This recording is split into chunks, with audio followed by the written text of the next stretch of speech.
وعلانیۃ یرجون تجارۃ لن تبور. بے شک وہ لوگ جو اللہ کی کتاب کی تلاوت کرتے ہیں، کتاب کا حق ادا کرنے والے ہی اس پر ایمان لانے والے ہیں، یعنی اس کو صحیح پڑھنے والے ہی اس کا حق ادا کرنے والے ہیں، اور حق ادا کرنے والے ہی اس پر ایمان لانے والے ہیں. اب کتاب کا حق کیا ہے؟ نبی صلی اللہ علیہ وسلم جب اس کو پڑھتے تھے تو کیسے پڑھتے تھے؟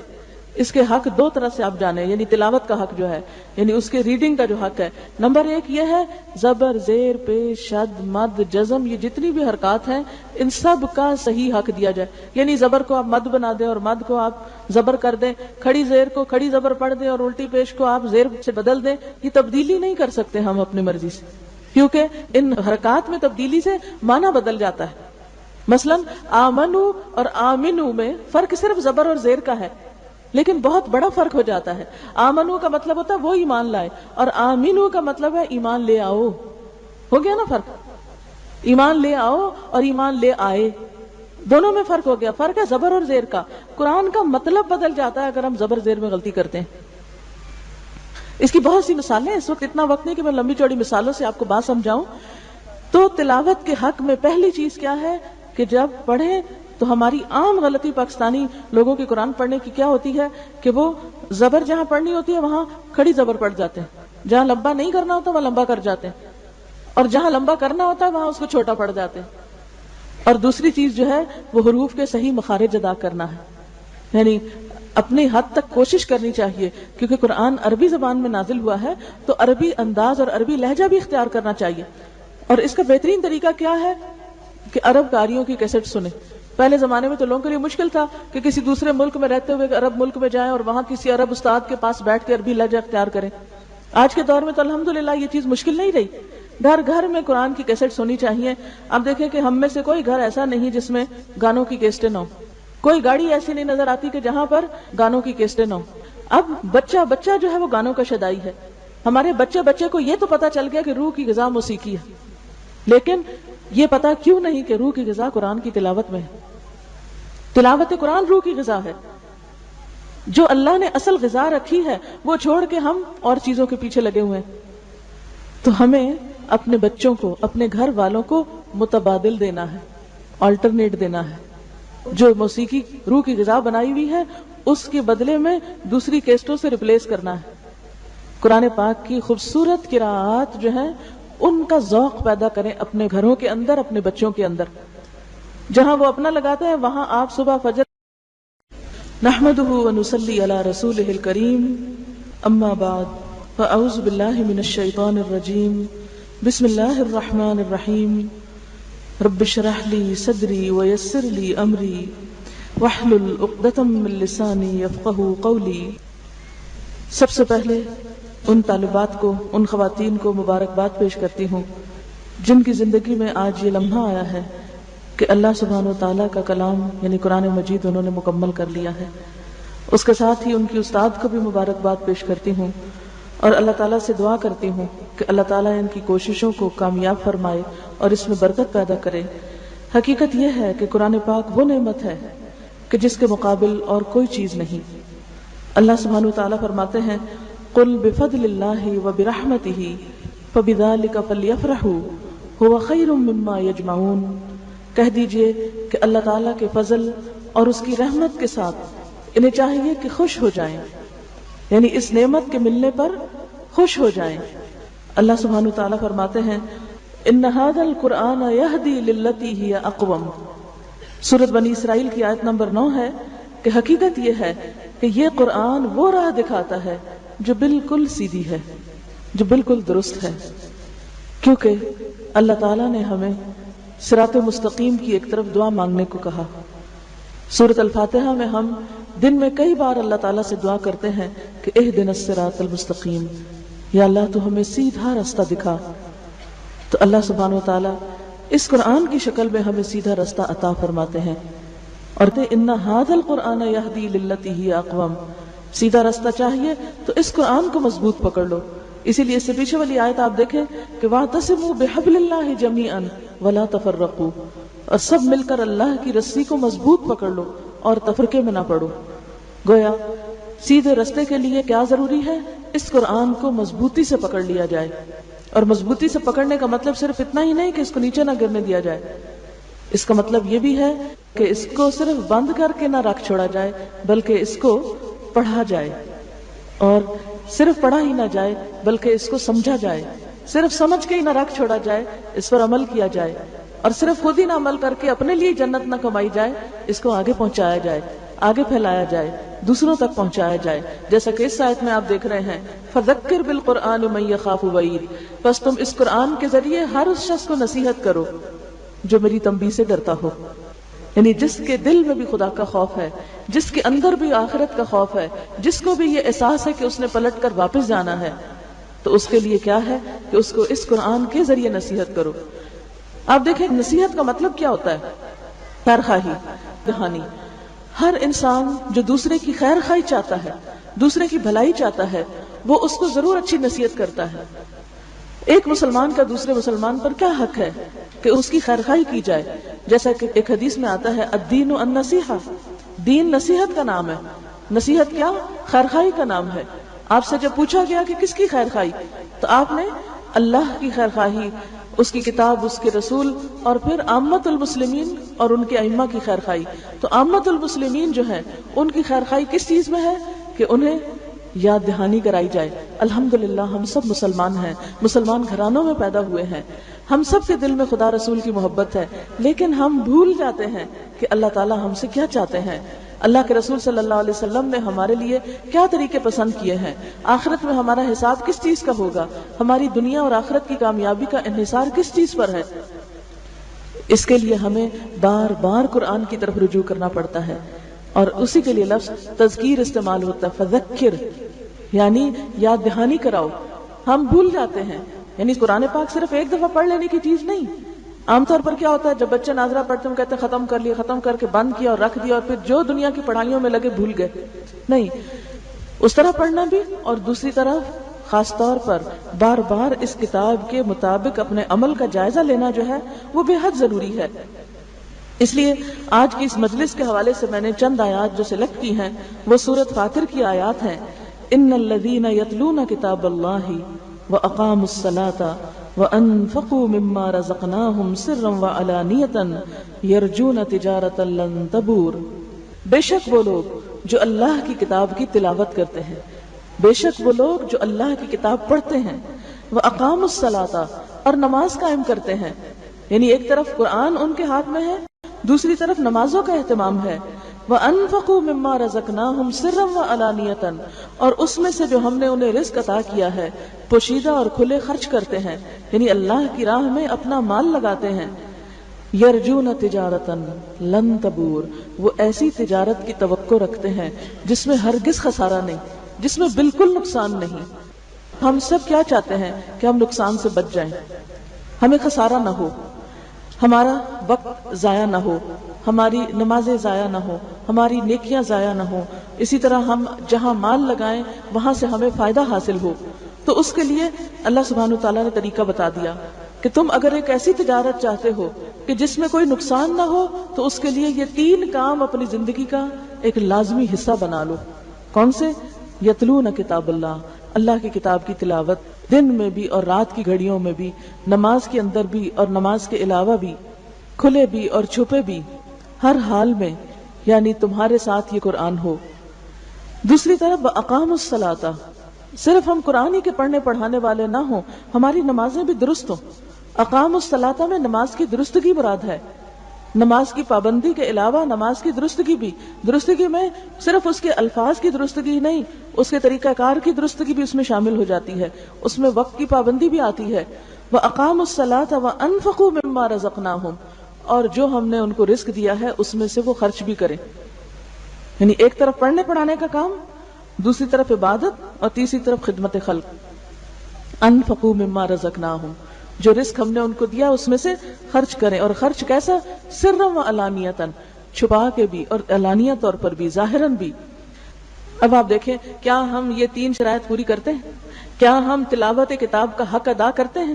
کیا ہم تلاوت کی کیئر کرتے ہیں؟ کیونکہ تلاوت صرف اتنا ہی نہیں کہ غلط سلط آپ پڑھ لیں، نہیں، الذین آتیناہم الکتاب یتلونہ حق تلاوتہ اولئک یؤمنون بہ، وہ لوگ کہ جن کو ہم نے کتاب دی وہ اس کو اس طرح پڑھتے ہیں جیسے پڑھنے کا حق ہے، یہی لوگ دراصل اس پر ایمان لاتے ہیں.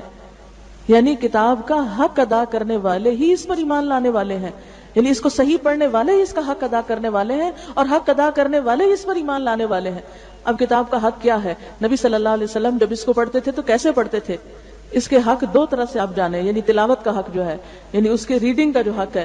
نمبر ایک یہ ہے زبر، زیر، پیش، شد، مد، جزم، یہ جتنی بھی حرکات ہیں ان سب کا صحیح حق دیا جائے. یعنی زبر کو آپ مد بنا دیں اور مد کو آپ زبر کر دیں، کھڑی زیر کو کھڑی زبر پڑھ دیں اور الٹی پیش کو آپ زیر سے بدل دیں، یہ تبدیلی نہیں کر سکتے ہم اپنی مرضی سے، کیونکہ ان حرکات میں تبدیلی سے معنی بدل جاتا ہے. مثلا آمنو اور آمنو میں فرق صرف زبر اور زیر کا ہے، لیکن بہت بڑا فرق ہو جاتا ہے. آمنو کا مطلب ہوتا ہے وہ ایمان لائے، اور آمنو کا مطلب ہے ایمان لے آؤ. ہو گیا نا فرق؟ ایمان لے آؤ اور ایمان لے آئے، دونوں میں فرق ہو گیا. فرق ہے زبر اور زیر کا. قرآن کا مطلب بدل جاتا ہے اگر ہم زبر زیر میں غلطی کرتے ہیں. اس کی بہت سی مثالیں، اس وقت اتنا وقت نہیں کہ میں لمبی چوڑی مثالوں سے آپ کو بات سمجھاؤں. تو تلاوت کے حق میں پہلی چیز کیا ہے کہ جب پڑھیں تو ہماری عام غلطی پاکستانی لوگوں کی قرآن پڑھنے کی کیا ہوتی ہے کہ وہ زبر جہاں پڑھنی ہوتی ہے وہاں کھڑی زبر پڑھ جاتے ہیں، جہاں لمبا نہیں کرنا ہوتا وہاں لمبا کر جاتے ہیں، اور جہاں لمبا کرنا ہوتا ہے وہاں اس کو چھوٹا پڑھ جاتے ہیں. اور دوسری چیز جو ہے وہ حروف کے صحیح مخارج ادا کرنا ہے. یعنی اپنی حد تک کوشش کرنی چاہیے، کیونکہ قرآن عربی زبان میں نازل ہوا ہے تو عربی انداز اور عربی لہجہ بھی اختیار کرنا چاہیے. اور اس کا بہترین طریقہ کیا ہے کہ عرب قاریوں کی کیسٹ سنیں.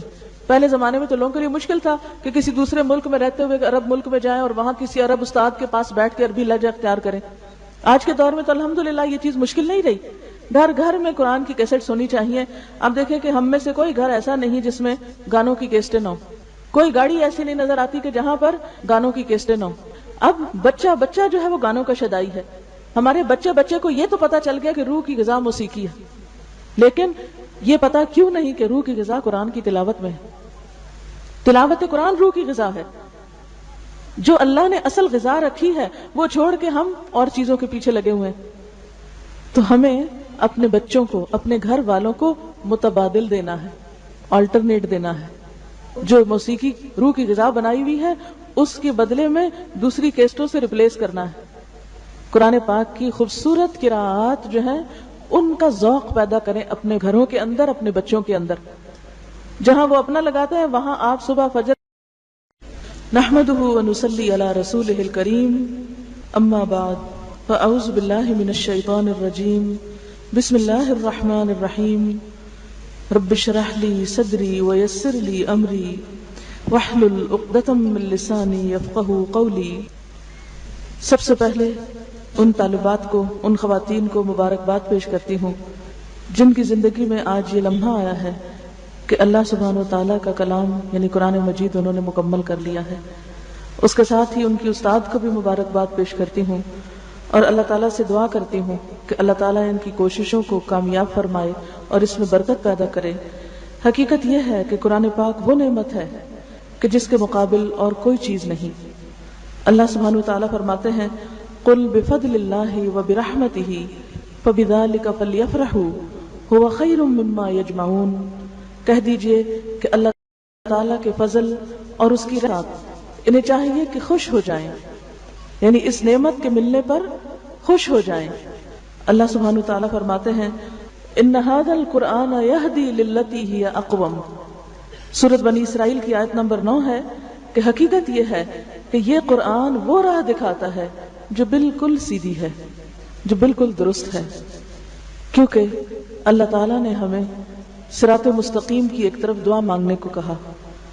سورۃ الفاتحہ میں ہم دن میں کئی بار اللہ تعالیٰ سے دعا کرتے ہیں کہ اہدنا الصراط المستقیم، یا اللہ تو ہمیں سیدھا راستہ دکھا. تو اللہ سبحانہ وتعالیٰ اس قرآن کی شکل میں ہمیں سیدھا راستہ عطا فرماتے ہیں. اور کیا فرماتے ہیں ان ھذا القرآن یہدی للتی ہی اقوم. سیدھا راستہ چاہیے تو اس قرآن کو مضبوط پکڑ لو. اسی لیے اس سے پیچھے والی آیت آپ دیکھیں کہ وَاعْتَصِمُوا بِحَبْلِ اللَّهِ جَمِيعًا وَلَا تَفَرَّقُوا، اور سب مل کر اللہ کی رسی کو مضبوط پکڑ لو اور تفرقے میں نہ پڑو. گویا سیدھے رستے کے لیے کیا ضروری ہے؟ اس قرآن کو مضبوطی سے پکڑ لیا جائے. اور مضبوطی سے پکڑنے کا مطلب صرف اتنا ہی نہیں کہ اس کو نیچے نہ گرنے دیا جائے. اس کا مطلب یہ بھی ہے کہ اس کو صرف بند کر کے نہ رکھ چھوڑا جائے بلکہ اس کو پڑھا جائے. اور صرف پڑھا ہی نہ جائے بلکہ اس کو سمجھا جائے. صرف سمجھ کے ہی نہ رکھ چھوڑا جائے, اس پر عمل کیا جائے. اور صرف خود ہی نہ عمل کر کے اپنے لیے جنت نہ کمائی جائے, اس کو آگے پہنچایا جائے, آگے پھیلایا جائے, دوسروں تک پہنچایا جائے. جیسا کہ اس آیت میں آپ دیکھ رہے ہیں, فذکر بالقرآن من یخاف وعید, بس تم اس قرآن کے ذریعے ہر اس شخص کو نصیحت کرو. تو اس کے لیے کیا ہے کہ اس کو اس قرآن کے ذریعے نصیحت کرو. آپ دیکھیں نصیحت کا مطلب کیا ہوتا ہے؟ خیر خواہی. تذکیر کا کیا مطلب ہوتا ہے؟ یاد دہانی. ہر انسان جو دوسرے کی خیر خواہی چاہتا ہے, دوسرے کی بھلائی چاہتا ہے, وہ اس کو ضرور اچھی نصیحت کرتا ہے. ایک مسلمان کا دوسرے مسلمان پر کیا حق ہے کہ اس کی خیر خواہی کی جائے؟ جیسا کہ ایک حدیث میں آتا ہے, الدین النصیحہ, دین نصیحت کا نام ہے. نصیحت کیا؟ خیر خواہی کا نام ہے. آپ سے جب پوچھا گیا کہ کس کی خیر خواہی, تو آپ نے اللہ کی خیر خواہی, اس کی کتاب, اس کے رسول, اور پھر عامت المسلمین اور ان کے ائمہ کی خیر خواہی. تو عامت المسلمین جو ہیں ان کی خیر خواہی کس چیز میں ہے؟ کہ انہیں یاد دہانی کرائی جائے. الحمدللہ ہم سب مسلمان ہیں, مسلمان گھرانوں میں پیدا ہوئے ہیں, ہم سب کے دل میں خدا رسول کی محبت ہے, لیکن ہم بھول جاتے ہیں کہ اللہ تعالیٰ ہم سے کیا چاہتے ہیں, اللہ کے رسول صلی اللہ علیہ وسلم نے ہمارے لیے کیا طریقے پسند کیے ہیں, آخرت میں ہمارا حساب کس چیز کا ہوگا, ہماری دنیا اور آخرت کی کامیابی کا انحصار کس چیز پر ہے. اس کے لیے ہمیں بار بار قرآن کی طرف رجوع کرنا پڑتا ہے, اور اسی کے لیے لفظ تذکیر استعمال ہوتا ہے. فذکر یعنی یاد دہانی کراؤ. ہم بھول جاتے ہیں, یعنی قرآن پاک صرف ایک دفعہ پڑھ لینے کی چیز نہیں. عام طور پر کیا ہوتا ہے, جب بچے ناظرہ پڑھتے ہیں کہتے ہیں ختم کر لیا, ختم کر کے بند کیا اور رکھ دیا, اور پھر جو دنیا کی پڑھائیوں میں لگے بھول گئے. نہیں, اس طرح پڑھنا بھی, اور دوسری طرف خاص طور پر بار بار اس کتاب کے مطابق اپنے عمل کا جائزہ لینا جو ہے وہ بے حد ضروری ہے. اس لیے آج کی اس مجلس کے حوالے سے میں نے چند آیات جو سلیکٹ کی ہیں وہ سورۃ فاطر کی آیات ہیں. ان الذین یتلون کتاب اللہ واقاموا الصلاۃ وانفقوا مما رزقناہم سرا وعلانیۃ یرجون تجارۃ لن تبور. بے شک وہ لوگ جو اللہ کی کتاب کی تلاوت کرتے ہیں, بے شک وہ لوگ جو اللہ کی کتاب پڑھتے ہیں, واقاموا الصلاۃ اور نماز قائم کرتے ہیں. یعنی ایک طرف قرآن ان کے ہاتھ میں ہے, دوسری طرف نمازوں کا اہتمام ہے. وَأَنفَقُوا مِمَّا رَزَقْنَاهُمْ سِرًّا وَعَلَانِيَةً اور اس میں سے جو ہم نے انہیں رزق عطا کیا ہے پوشیدہ اور کھلے خرچ کرتے ہیں, یعنی اللہ کی راہ میں اپنا مال لگاتے ہیں. یرجون تجارةً لن تبور, وہ ایسی تجارت کی توقع رکھتے ہیں جس میں ہرگز خسارہ نہیں, جس میں بالکل نقصان نہیں. ہم سب کیا چاہتے ہیں کہ ہم نقصان سے بچ جائیں, ہمیں خسارہ نہ ہو, ہمارا وقت ضائع نہ ہو, ہماری نمازیں ضائع نہ ہو, ہماری نیکیاں ضائع نہ ہو, اسی طرح ہم جہاں مال لگائیں وہاں سے ہمیں فائدہ حاصل ہو. تو اس کے لیے اللہ سبحانہ وتعالیٰ نے طریقہ بتا دیا کہ تم اگر ایک ایسی تجارت چاہتے ہو کہ جس میں کوئی نقصان نہ ہو تو اس کے لیے یہ 3 کام اپنی زندگی کا ایک لازمی حصہ بنا لو. کون سے؟ یتلون کتاب اللہ, اللہ کی کتاب کی تلاوت, دن میں بھی اور رات کی گھڑیوں میں بھی, نماز کے اندر بھی اور نماز کے علاوہ بھی, کھلے بھی اور چھپے بھی, ہر حال میں, یعنی تمہارے ساتھ یہ قرآن ہو. دوسری طرف اقام الصلاۃ, صرف ہم قرآن ہی کے پڑھنے پڑھانے والے نہ ہوں, ہماری نمازیں بھی درست ہوں. اقام الصلاۃ میں نماز کی درستگی مراد ہے, نماز کی پابندی کے علاوہ نماز کی درستگی بھی. درستگی میں صرف اس کے الفاظ کی درستگی نہیں, اس کے طریقہ کار کی درستگی بھی اس میں شامل ہو جاتی ہے, اس میں وقت کی پابندی بھی آتی ہے. وَأَقَامُوا الصَّلَاةَ وَأَنفَقُوا مِمَّا رَزَقْنَاهُمْ, اور جو ہم نے ان کو رزق دیا ہے اس میں سے وہ خرچ بھی کریں. یعنی ایک طرف پڑھنے پڑھانے کا کام, دوسری طرف عبادت, اور تیسری طرف خدمت خلق. انفقوا مما رزقناہم, جو رزق ہم نے ان کو دیا اس میں سے خرچ کریں, اور خرچ کیسا؟ سرا و علانیتاً, چھپا کے بھی اور علانیہ طور پر بھی, ظاہراً بھی. اب آپ دیکھیں, کیا ہم یہ 3 شرائط پوری کرتے ہیں؟ کیا ہم تلاوت کتاب کا حق ادا کرتے ہیں؟ کیا ہم تلاوت کی کیئر کرتے ہیں؟ کیونکہ تلاوت صرف اتنا ہی نہیں کہ غلط سلط آپ پڑھ لیں, نہیں. الذین آتیناہم الکتاب یتلونہ حق تلاوتہ اولئک یؤمنون بہ, وہ لوگ کہ جن کو ہم نے کتاب دی وہ اس کو اس طرح پڑھتے ہیں جیسے پڑھنے کا حق ہے، یہی لوگ دراصل اس پر ایمان لاتے ہیں.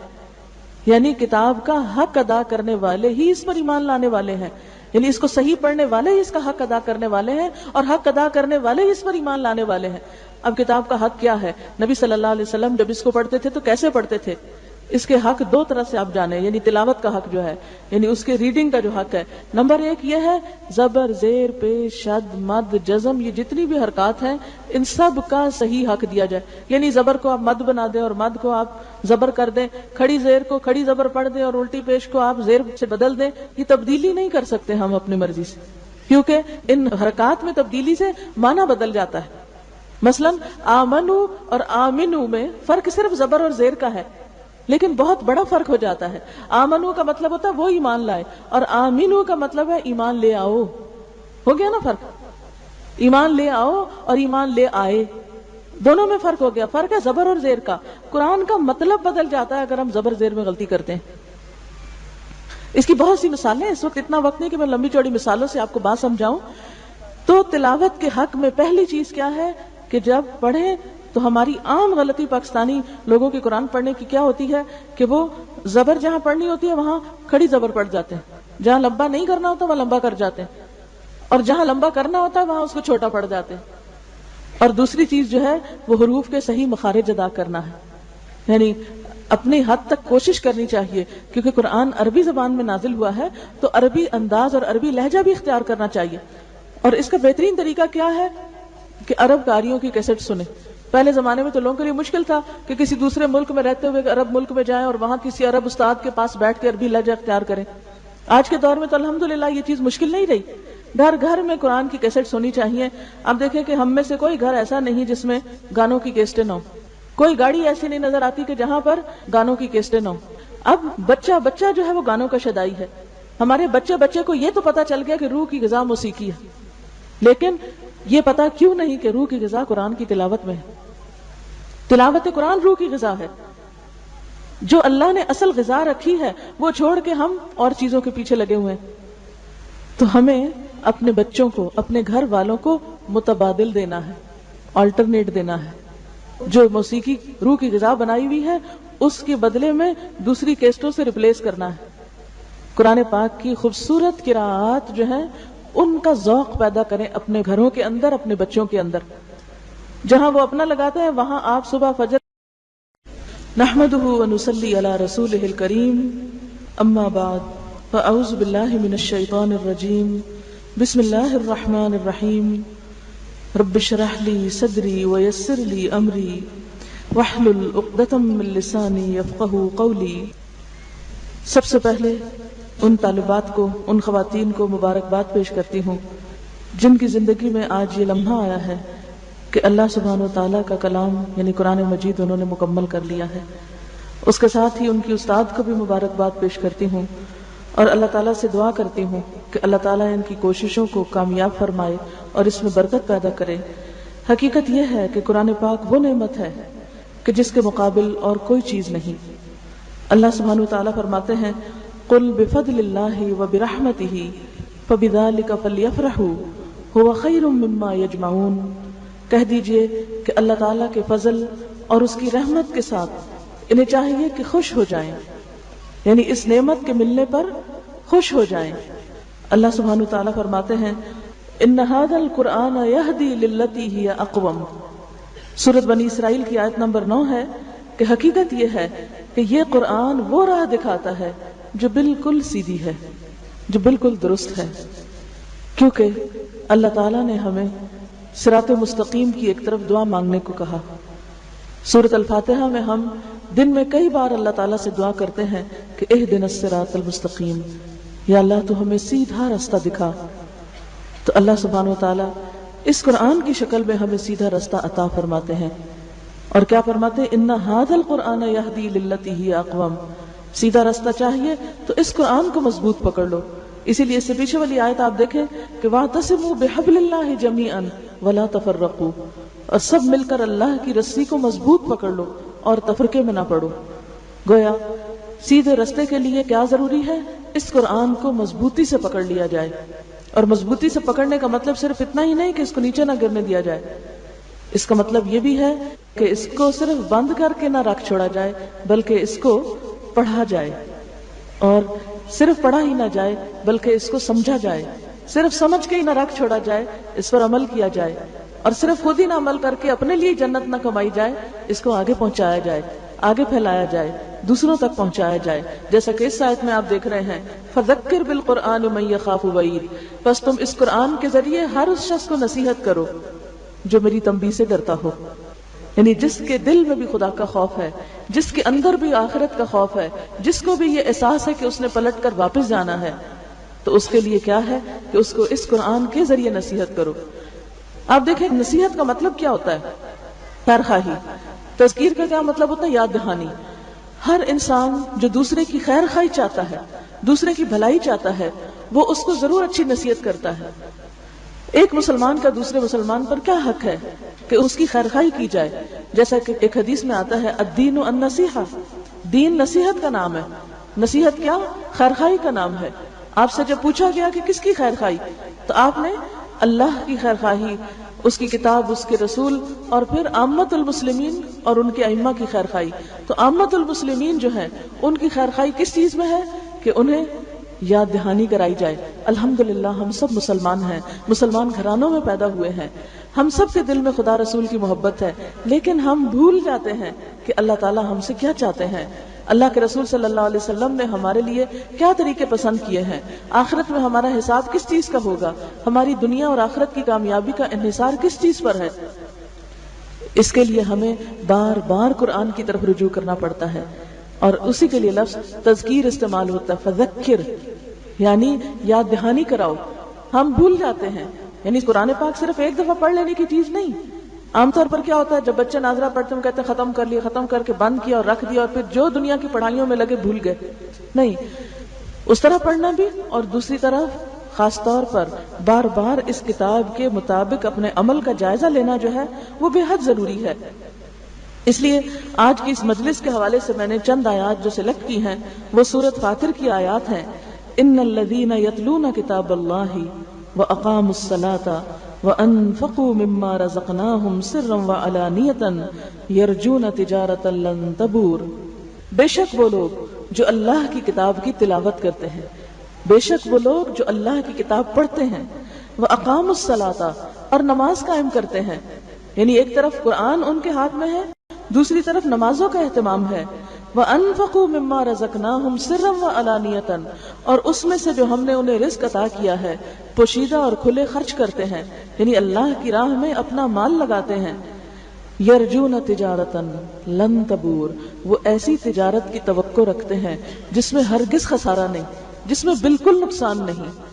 ہم سب کیا چاہتے ہیں کہ ہم نقصان سے بچ جائیں، ہمیں خسارہ نہ ہو، ہمارا وقت ضائع نہ ہو، ہماری نمازیں ضائع نہ ہو، ہماری نیکیاں ضائع نہ ہو، اسی طرح ہم جہاں مال لگائیں وہاں سے ہمیں فائدہ حاصل ہو.